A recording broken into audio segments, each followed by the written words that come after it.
شي مرة سألت عزيزي المشاهد لماذا كانت أجساد أجدادنا قوية ومتينة وتتمتع بصحة جيدة بينما جيل اليوم يعاني من مرض واضح وسهولة بالإصابة بالأمراض؟ ماذا لو أخبرتك أنها ليست مجرد صدفة بل نتيجة جزء مؤامرة حيكت لنا عبر العصور؟ مرحبا، معكم خيكم آسر، واعتبروا كل معلوماتي مصدر. بهذا الفيديو أعزائي المشاهدين رح تشوفوا شغلات للوهلة الأولى ما رح يستوعبها عقلكم، لهيك ما بطلب منكم تشاهدوا وحسب، بل أطلب منكم تشاهدوا، تفكروا، تحللوا، وبعدين تقرروا إن كان كلامي عبثي أم يمس بالواقع.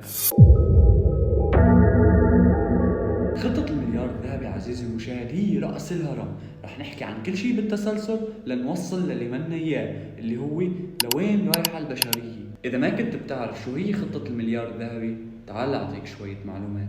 بسنة 1994 بالقمة العالمية للسكان في القاهرة شاركت 164 دولة، واتفقوا كلهم أنه البشر خرجت عن السيطرة ويجب إيجاد حل لإيقافهم. اجتماعهم كان بحجة المؤتمر الدولي للسكان والتنمية، ولكن الحقيقة كانت غير كليا. هدفهم الرئيسي كان تقليص عدد سكان الأرض من 6 مليار نسمة ل 800 مليون بحلول 2030. هذا يعني إيجاد طريقة أو طرق للقضاء على ما يقارب 95% من سكان هذه المعمورة. وفعلا بدأوا باكتشاف أمور وفحصها وإنشائها، والمرعب أنه كانت سارية المفعول. أول خطوة كانت إضافة مواد سامة من الفلوريد المحسن كيميائيا إلى مياه الشرب على مدار 20 سنة الفائتة. أضرارها عديدة كثير ومنهكة مع مرور الوقت، أولها على النمو العصبي لدى الأطفال قبل الكبار، ومع الوقت تصبح تؤثر على العظام. الخطوة الثانية فيروسات وأمراض من صنع الإنسان. تخيل معي عزيزي المشاهد أنه بسنة 1980 أعلنت منظمة الصحة العالمية عن تطعيم ولقاحات للعالم كرمال ما عاد يصيب مرض الجدري. بعد سنة واحدة من إنشاء هذا اللقاح ظهر عنا فيروس الإيدز الذي قضى على حياة أكثر من 44 مليون شخص، يعني تقريبا سوريا ضرب 2 ماتوا. وفيروس الإنفلونزا بسنة 1918 أودى بحياة أكثر من 50 مليون إنسان، يعني كأنك صحيت من النوم قولك مرحبا ماتوا 4 دول: سوريا، لبنان، الأردن وتونس ماتوا.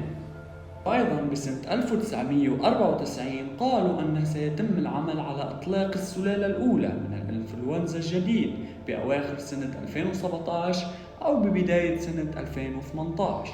والمرعب فعلا أنه ظهر عنا بال 2019 فيروس كوفيد 19 أي فيروس كورونا الذي أودى بحياة أكثر من 7 مليون شخص حول العالم. الخطوة الثالثة من الجو عن طريق السموم العصبية، كلوريد الباريوم، الميكروبات والفيروسات السرطانية، عن طريق الكيميتيريا اللي بنشوفها كل يوم بالسماء فوق المناطق المأهولة بالسكان، اللي بنشوفهم من الطيارات اللي بيطلعوا منهم الأبيض. هذه اسمها مادة الكيميتيريا، قد نراها عادية ولكنها أثارها مميتة وقاتلة مع الوقت. أهم أثارها تسبب العقم لدى الرجال وتضرب جهاز المناعة. وفعلا بعد ما بدأوا بتطبيق الخطوة الثالثة الكيميتريال انخفض عدد الحيوانات المنوية للرجال إلى 50%. وطبعا ما ننسى أنه تم إضافة مادة الجرافين إلى الكيميتريال. ما سألت حالك ليش فجأة بصيبك صداع غير معلوم؟ أو فجأة بيتغير مزاجك، بصيبك تقلبات مزاجية غير معروفة وشو سببها؟ نعم عزيزي المشاهد، هذا بسبب استنشاق مادة الجرافين. أما بالنسبة لتقليل الحيوانات المنوية للرجال ما في داعي أشرح لكم، عم بتشوفوا بعينكم انتشار المثليين حول العالم، بل وحتى أصبح لهم حقوق زواج بأكثر من 40 دولة. تخيل معي الموضوع، عالم بدون أسرة. الموضوع مرعب. زواج المثليين يعني خلص بعد وفاتهم ما في أسرة. قناة الموقوف